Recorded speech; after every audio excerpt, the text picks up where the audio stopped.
Okay, hi all. Assalamualaikum. Very good afternoon. Today our topic is the second process of the management process, which is organizing. So let's start the class. Let's start the class now. Okay, we go to the first slide.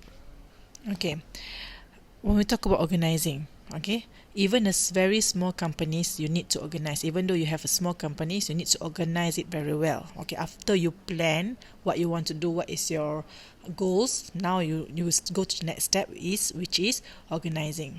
It means before you want to make it real, you need to organize things. Who want to do this work, who want to do that work, so you need to be organized.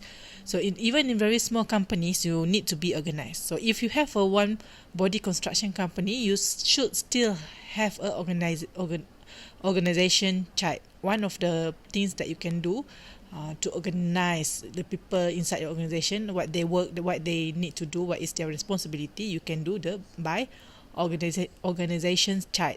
So this organization chart is actually going to show you all the different people in the different level. Okay, for the larger organization chart, for the larger organization, for the larger company, normally the organization chart is now will show your position titles.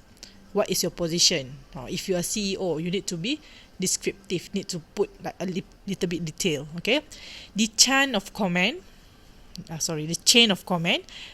which is the authority for each area and accountability for action, and who occupies each position. Okay, this is the most important one. Okay, this is organizing. Actually, organizing is all about organizational chart. Okay, before we start, you need to know what is actually the meaning of organizing. Okay, actually, organizing is a process of defining and grouping the activities of the entire process and establishing the authority and the relationship among them. So, actually, this organizing, actually, you're going to define. You need to put group in one group. Okay, where's the one group, and what is the activity among this group? Okay, who is going to responsibility for that group?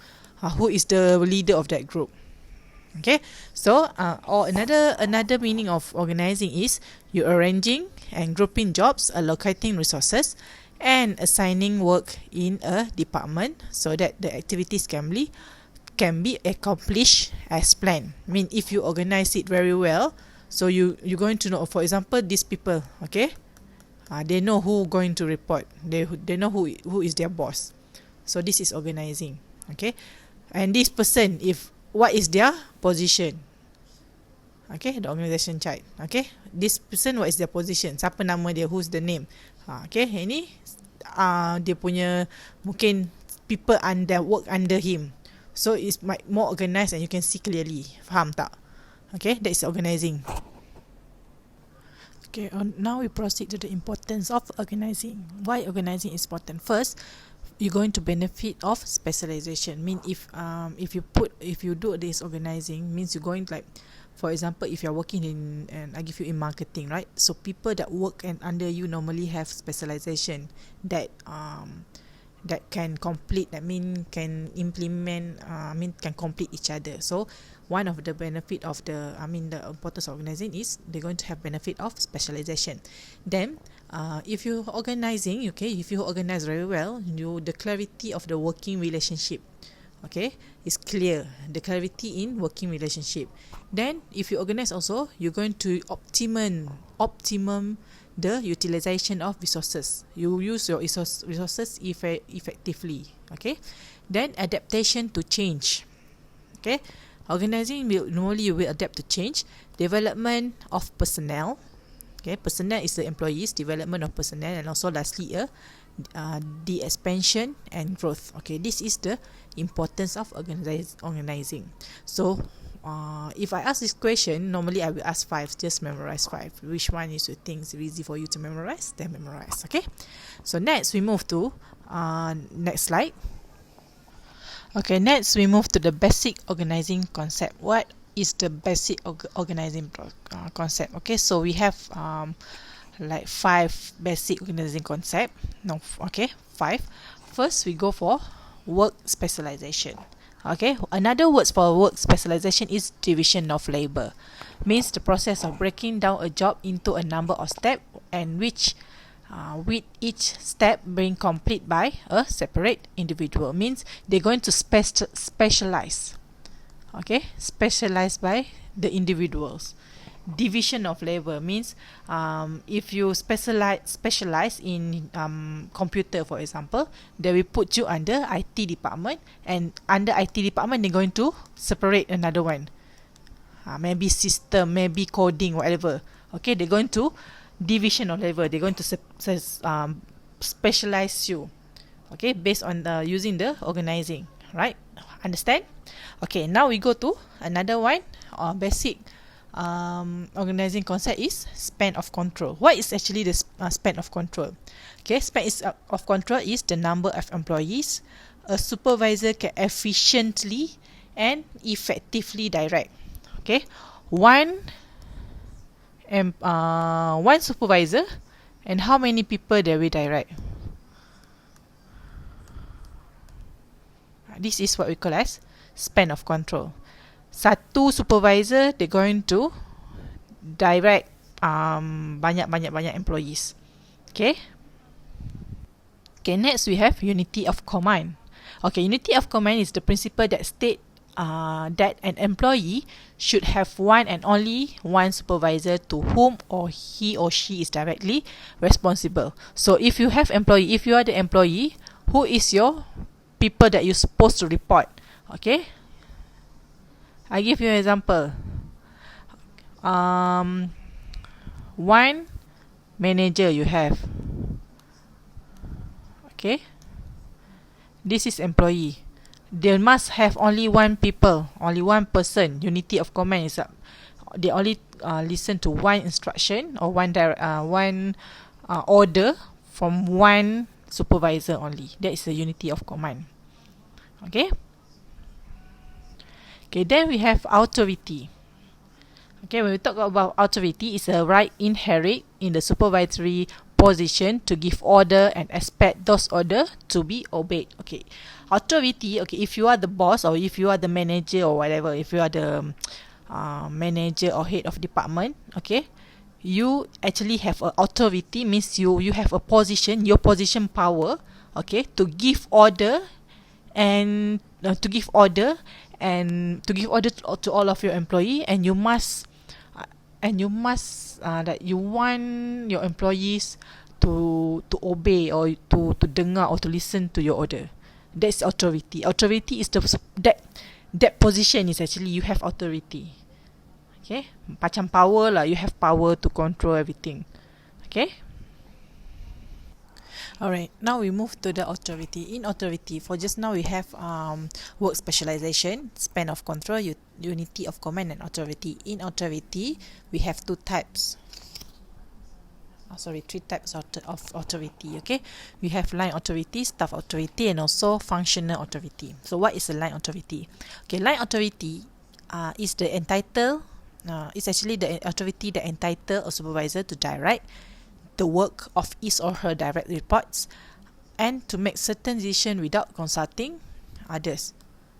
Okay, or the other words we can say direct authority is the power given to someone in a supervisory position to mandate action by subordinates. So like I can see the line authority is something like your boss lah. Alright, your boss. Okay, you have boss here.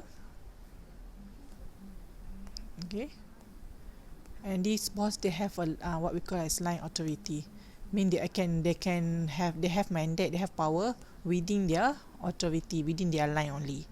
Okay, and if you have this authority, you can just make your own decision without consulting any others. Means you actually have rights to order or to ask your employee to do something. Okay, this is line authority. Then we have staff authority. Okay, what is staff authority? Staff authority is a limited authority by supports line authority by advising, servicing, and also assisting.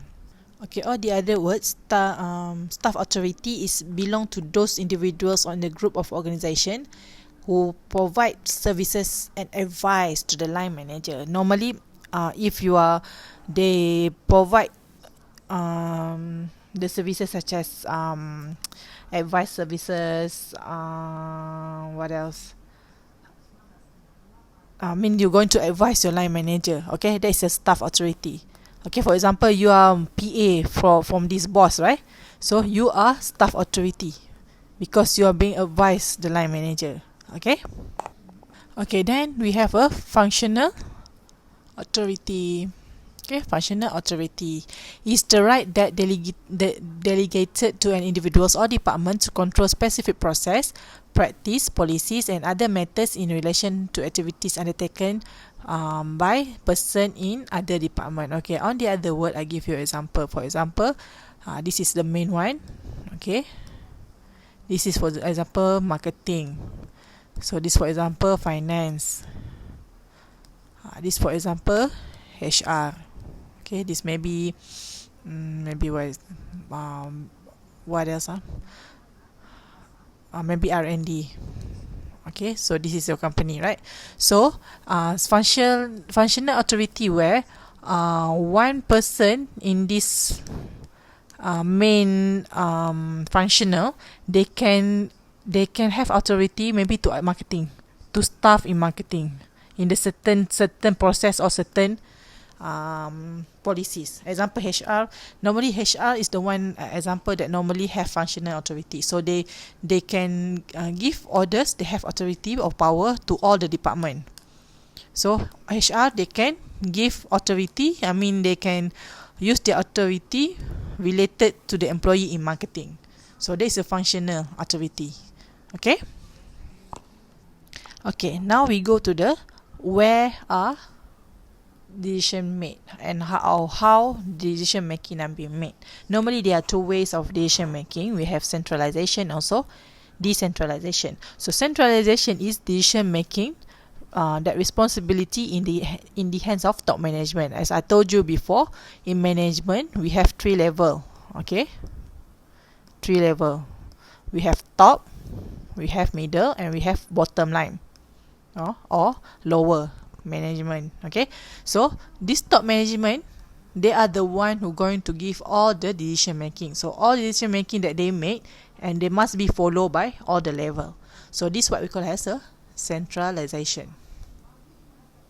You're going to centralize everything. Means I made the decision, you need to follow. There no changes. Okay, that is a centralization. So whatever situation happen and decision making made by the top management, so top management is the one who going to give the decision. So whatever decision that come from the top management, you need to follow. That is a centralization. Okay, another types of decision making, another ways that you can do a decision making, we call it as a decentralization.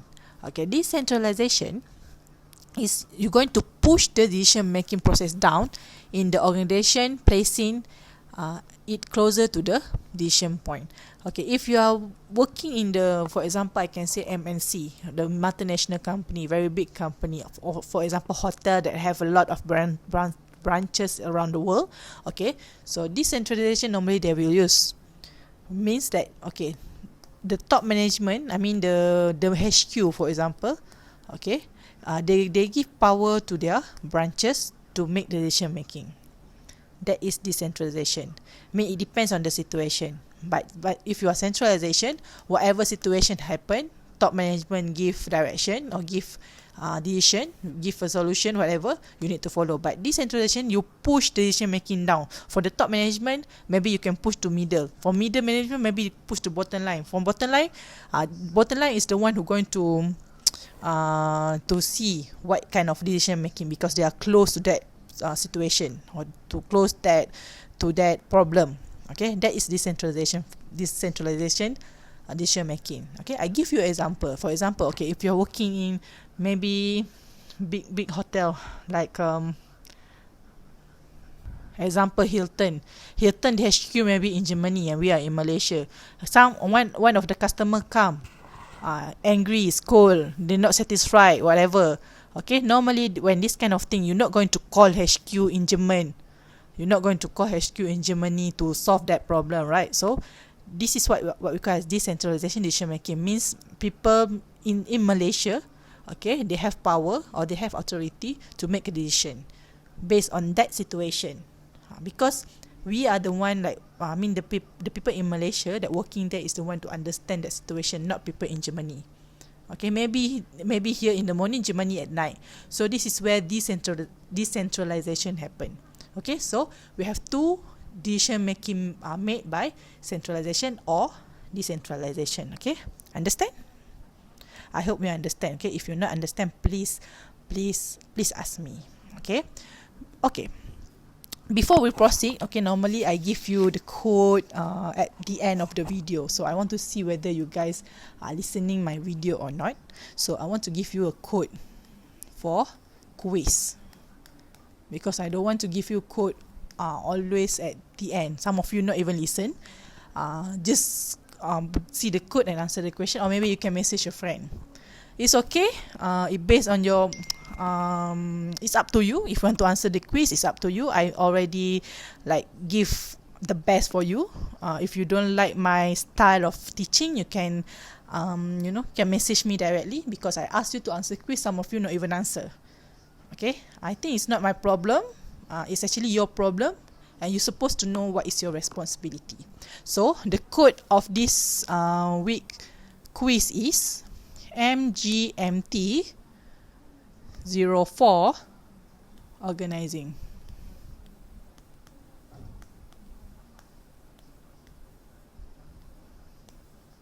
Okay, MGMT 04 organizing. Okay, this is the code. Please take note.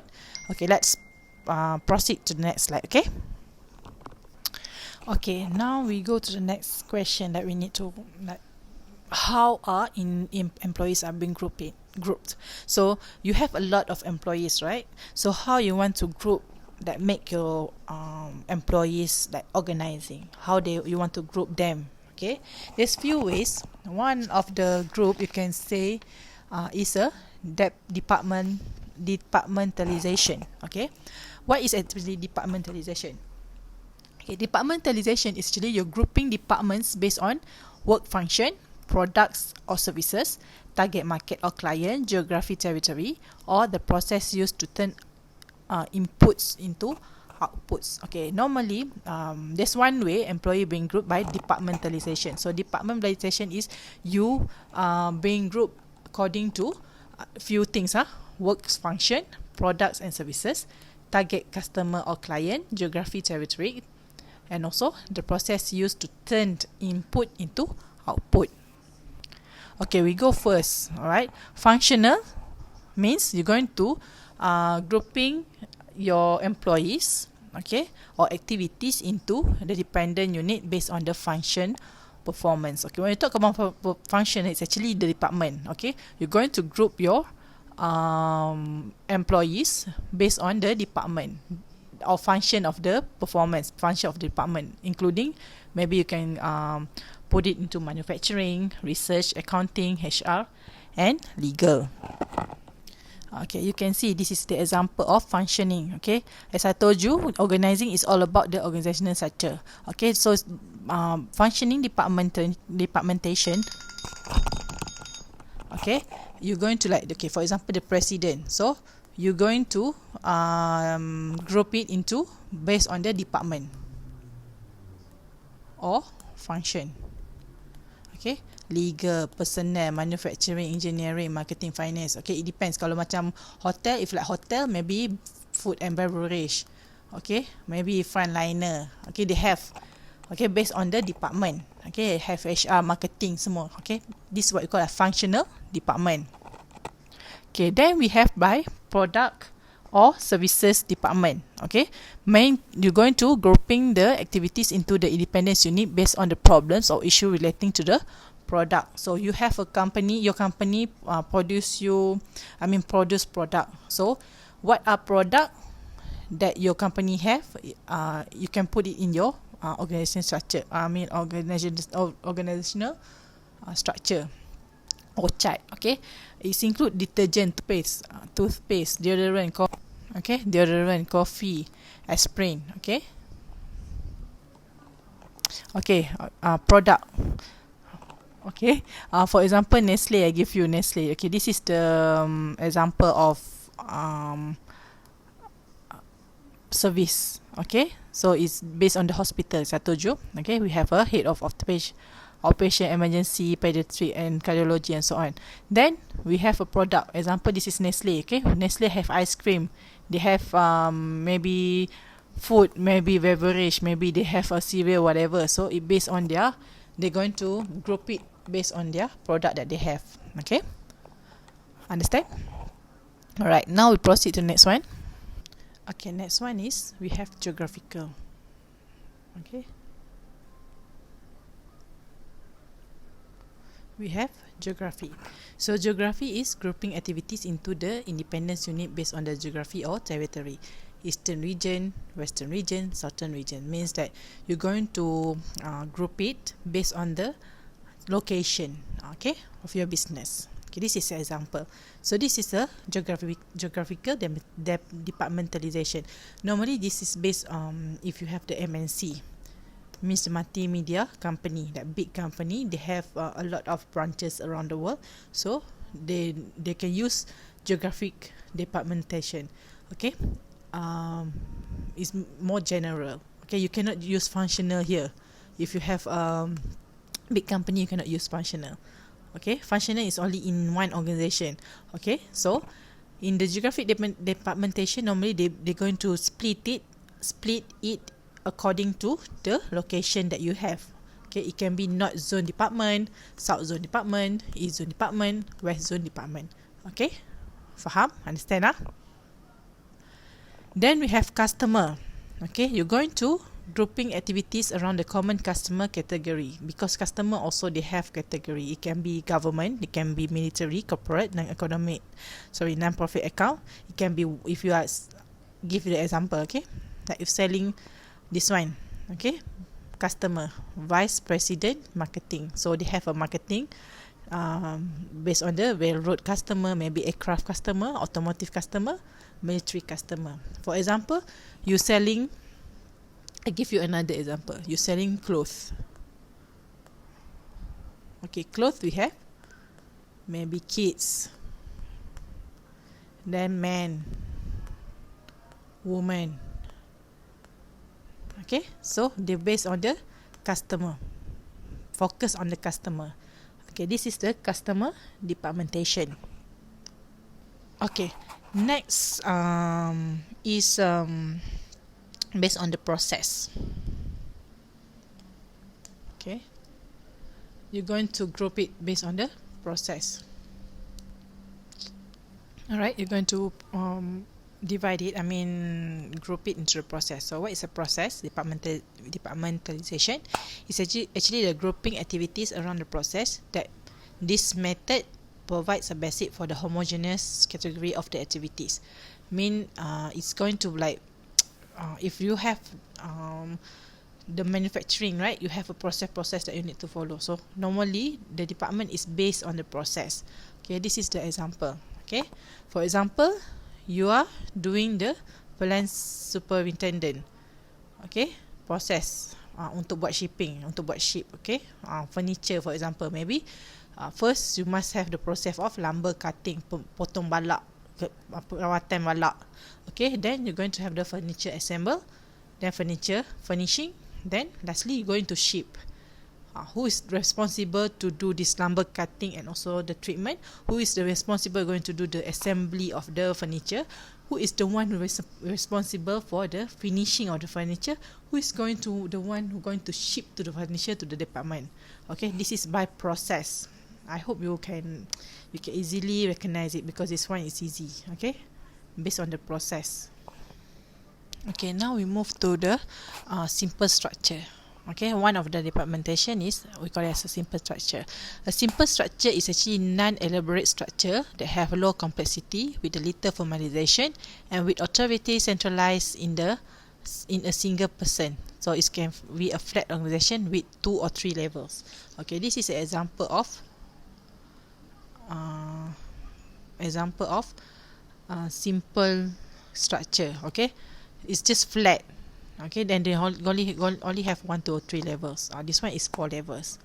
Okay, this is top management, and they have this one. This is a simple one. They don't have something like this, you know. They just do like this. We call it as flat. Sebab company dia tak besar, so only few person that involved. Okay, this is span of management, 4 level, flat, we call simple structure. Then we have horizontal structure. Okay, very flat structure used in small businesses as well as the giant companies, in which job related activity cut across all the parts of the organization. So this is the example of horizontal organizational structure. Okay, you have this is business owner, maybe you have project manager 1, 2, 3, 4.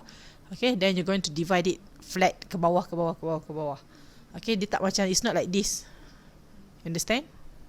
Bukan macam tu. This one like this, down. We call it as a horizontal organizational structure. Okay, next we have line and staff structure. Okay, line structure is the simplest type of organizational structure. So as I told you, it seems like line authority just now, right? So this is actually the authority flows from the top to bottom. Okay, and they actually more specialized. I told you, line structure, like same like line authority. Line authority is the power that give, right? Like line structure is actually you have from the top to the bottom. That is a normal one, the simplest type of organization structure. While staff structure is actually we call it as a linear staff organizational structure. Also one of the attempts to solve the problem of linear structure constraint. So when you talk about line and staff structure, this is the how it looks. Okay, if I ask you, for example, final exam, I ask you to draw line and staff structure, you need to draw like this. Normally they have 3 layer. Okay, this is actually line. Okay, and this is the staff structure. Faham tak? Okay, atas ni yang 2 ni kita panggil line, yang bawah ni adalah staff structure. Okay, if you want to draw anything, if you want to draw, you must draw like this. Means president, they're going to give that simple one is the vice president sales, vice president marketing. So this is line authority. While staff authority, you can split them into the department. Okay, so this is a line and staff structure, and normally is mid-size and also large company will use this, and they are others employees hired to help line manager perform activities that they can't. Okay, this is line manager kan. So this is the they're going to hire this person to help them. Okay, as you can see here, the staff management, the staff structure, normally they are more specialized. Okay, lebih their work is more specialized. They are more expert. Okay. Okay, now we move to the organizing your employees. So one most important thing you need to organize is you need to organize your employee. Okay, after this chapter we're going to learn about managing human resource, if I'm not mistaken. Okay, so first you must know a job description. Okay, if you want to organize your employee, you must have a job description. So what is the job description? It's actually the written statement of what job holder does, how the job is done, and why is it done. Job description is normally is the responsibilities of the certain of the particular job that you offer. Okay, normally when you talk about job description, they going to portray, job description is actually your job duties, working condition, and also your responsibilities. Okay, the simplest thing, job description is actually what you need to do, what kind of job you need to do, you're responsible, your duties. Okay. Okay, one is the most important thing is you need to know the job analysis. Okay, normally when we talk about job analysis, it's actually part of the human resource. It's the part of the hiring process. So in the job analysis, normally we're going to split it into 2. We have a job description and also job specification. Okay, job description, I just give you general. It's normally relate to the job, to the task. Okay, while job specification is actually to the person, what needed in the person. Okay, apa job description is what you need to do, means your duties. Okay, well, job specification, what are the requirement? You can say requirement. Okay, job description. An example of job description is include your job title, your job location, job summary, you're reporting to, working condition, job duties, machine to be used, and also hazard. Okay, your title of the job, the position. Okay, where is going to work? What is your job summary? Who is your boss? How is your working condition? What is your responsibility? If you are working that relate with the machine, what kind of machine that you will be used, and what kind of hazard that you will face later. Hazard ni macam how to say hazard ni macam hazard is actually a danger or risk. Okay, then kita ada job specification. In job analysis, we have job description and also job specification. As I told you, job specification is more to the person. Okay, it's include your qualification, what is your experience, training, your skills, your responsibilities, your emotional characteristic, your sensory demand. So this is a job specification. Okay, normally kalau kita tengok, if you apply for work, you will have this both. Okay, dia akan tunjuk what is your job responsibilities, their release, and what are the requirement that you need in order for you to apply for that job. Okay. Okay, that's all for today. For this topic, I already give you the the code. Alright. So please, I'm not going to begging you. I'm not going to scold you. Actually, it's your responsible. Again, I told you. If you think that you don't want to enter my class, please message me personally. If you think that you don't like my way of teaching, and please message me personally, because I think what I do is just like relax. You're not going to stress yourself. 2 p.m. you need to be in front of the camera. You know, you need to wear cantik punya baju. No, okay, I'm not going to stress you with all that. So because I told you, if you answer my quiz, then it's good, means you can gain something. If you not answer, I can't help you because I told you, even we are going to meet face to face after this, I'm not going to give you any notes. Everything inside the slide, all the question that I give might be come out in the final exam, I don't know. So again, I don't want to scold you or whatever. Just chill, and please you're supposed to know what is your responsibility as a student. Alright. If people ask you to do quiz, do quiz. If can't do, I won't message you personally, because that's not my style. Because you're supposed to know, okay, if you not come to class, you must message me. Okay, miss, I'm not coming to class today because of this. I do understand.